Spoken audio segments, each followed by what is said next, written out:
Hello and welcome back to DJ and the Zooms. I am Jay, and today we're doing what we can. I have tried to put on as much light as I can because I'm recording pretty early in the morning, and I'm sorry, it's the 7th of October, so it's getting dark, and I don't have the budget for ring lights. This past weekend was the Singapore Grand Prix, and Singapore is one of my favorites. If not, well, no, it is not my favorite, but I really love this Grand Prix. I love night races, and Singapore never fails to bring the drama, as it did once again this year. Let's not tiptoe around it and just dive straight into it. My boy has done exactly what we've been asking of him for years. There it is. I said it. Yes. We've all been saying Lando's not aggressive enough. He's too nice. He doesn't have what it takes to be a world champion because he's just too much of a goody two-shoes. In Singapore, he saw a gap.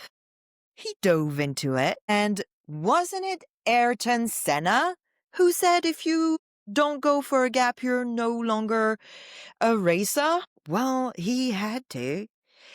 And it didn't really go over very well with Oscar Piastri. Listen, I'm trying. I've been trying to be fair. I know. I'm not always succeeding, but I'm trying very hard. And Oscar this weekend decided to make it even more difficult. Listen, obviously, he didn't like what happened. He lost the position to his teammate in the first lap of the Grand Prix. And it was a little, maybe tiny little bit aggressive. He didn't send him into the wall. And Oscar's car didn't even have damage. So why did he complain about it throughout the entire race? Listen, this is not what I want to do. I don't want to spend my episode complaining about Oscar's behavior in the race. I think he was out of line, but I also understand his point of view. And I really don't want to be that person when we should be celebrating a constructors championship, the second in a row, the 10th overall for McLaren, and well deserved. It's so impressive to see the progress they've made and to know how much work went into it. It's fascinating. And this is what I love about this sport. Of course, I love the drama, and I think it's so funny how dramatic they all are. But this is it. Like, this is the pinnacle of motorsport. And so much technological improvement has come from this branch of sport and trickled down to the rest of us. I think it's super interesting. And sometimes it gets a little overshadowed by the real problem that I think we have to stop tiptoeing around, and that I've heard being mentioned in much bigger podcasts than mine, namely The Fast and the Curious, which is that Formula One, much like a lot of other fandoms that I've seen through the years, is being spoiled by the fans, online comments, and petty infighting. There should not be so much hate for the drivers, for their supporters, be it out of misogyny or bias. It's not acceptable. Now, I do understand that a lot of it stems from a lack of maturity, because we see a lot of very young people starting to get into the sport, which is so great in itself. But also, when you're 14, 15, 16, 17, it's normal that you would take anything that happens personally in a sport that matters to you. Maybe it is for us older fans, but I don't know why I'm doing air quotes because I am older. I'm doing air quotes because I haven't been a fan for a very, very long time. I haven't been a fan for all my life. I didn't have the chance to have parents that were interested in Formula One, so I had to come to it on my own, and it took me a little while. But I am an older fan in the fact that I am old.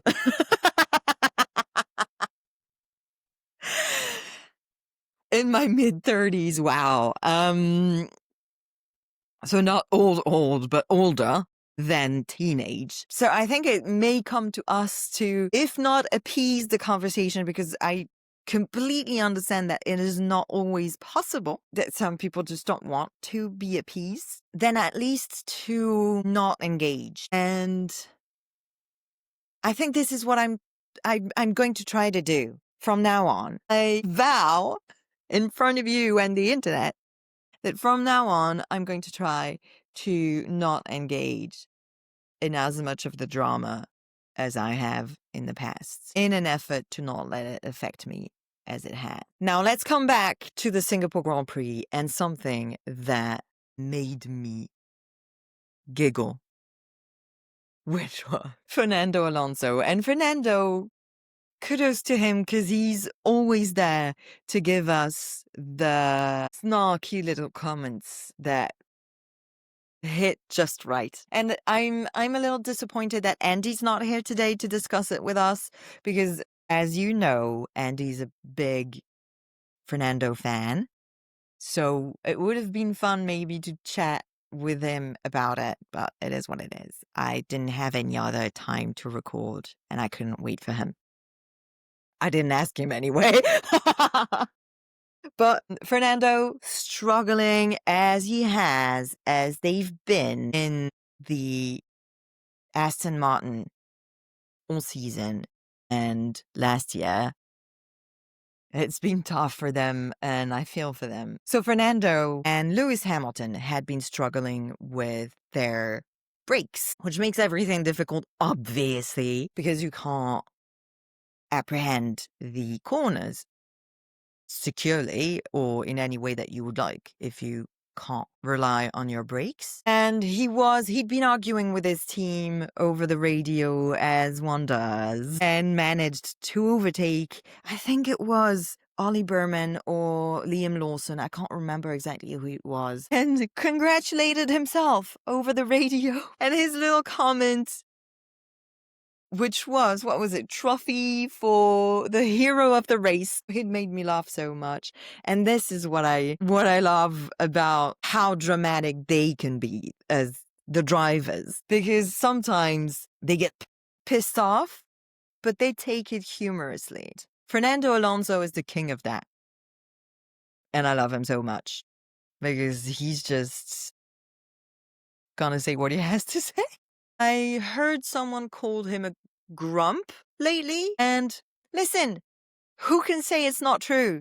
No one. He's kind of becoming a grumpy old man, but also he's always been this super mischievous agent of chaos, and it's working for him, and it's honestly working for me.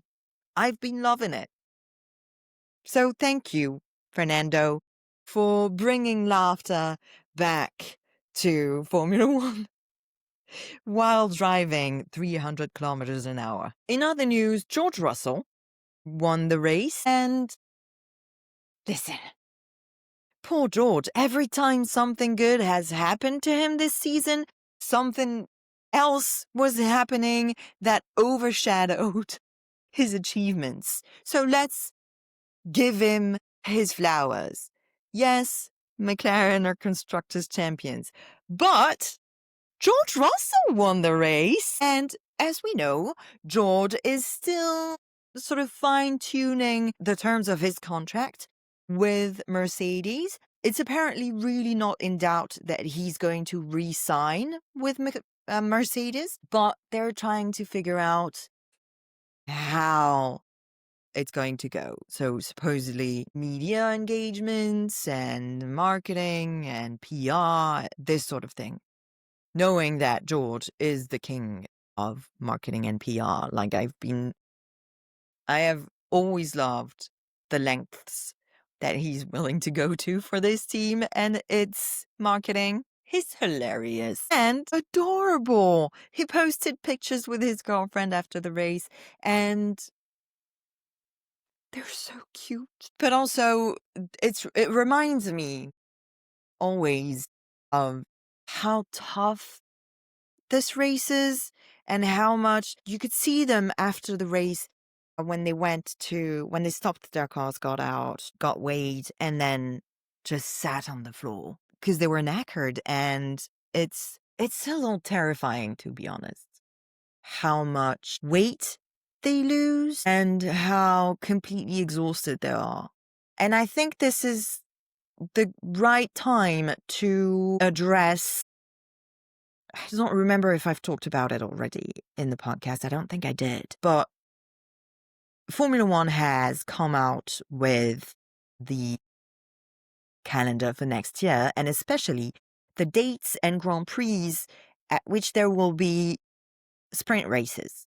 And for Singapore, first of all, I started this episode telling you that I love Singapore because it's a night race and because it always brings the drama.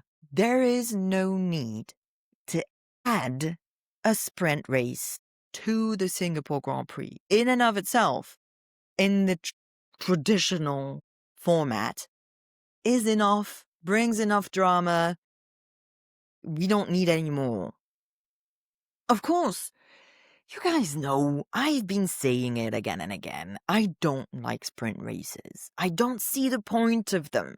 They're not more interesting than the race. And anything that happens during the sprint, we all just brush it off. It's just a sprint anyway. Plus, it pushes the entire organization of the weekend to awkward timings. Because then you've got qualifying for the sprint on the Friday, which most people work on Fridays. Hello, F1. I'm sorry you guys are too rich to realize this, but us working class people can't just tune in at any time. I'm sorry, the leftist in me is back. But no, it's just nothing about sprint weekends is. Maybe I just don't like change. Of course, I just don't like change. But also, stop it with the sprints, please. Anyway, so they're adding a sprint to the Singapore weekend next year. The biggest issue that I have with this is the fact that the sprint is going to happen at 5 p.m. Singapore time. That means the afternoon, which is a very hot moment of the day, especially in Singapore where it's always hot and very humid. And we've seen what it does to them.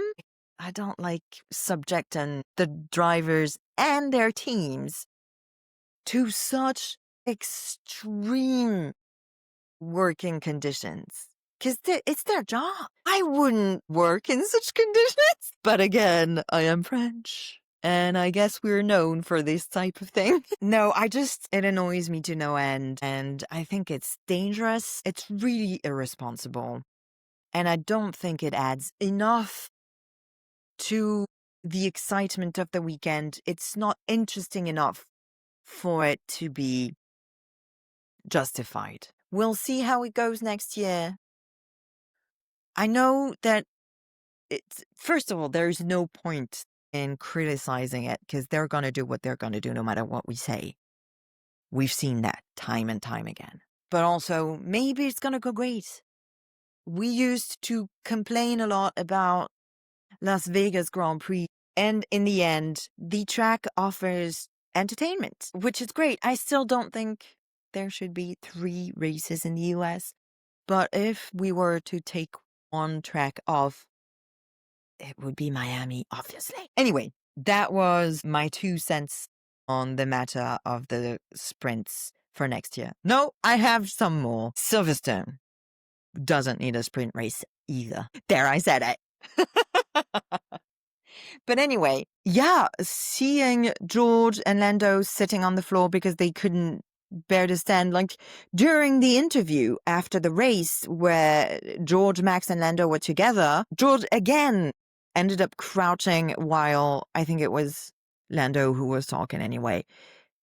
Because just they're exhausted. I understand that it's their job, and I suppose they enjoy it, but it's still too much to me. Too much risk with their health. My issue is playing with people's health. Anyway, I'm glad that Max is back in the game, racing at the front and challenging the McLarens and the Mercedeses. Although maybe Mercedes shouldn't be plural, but it is what it is.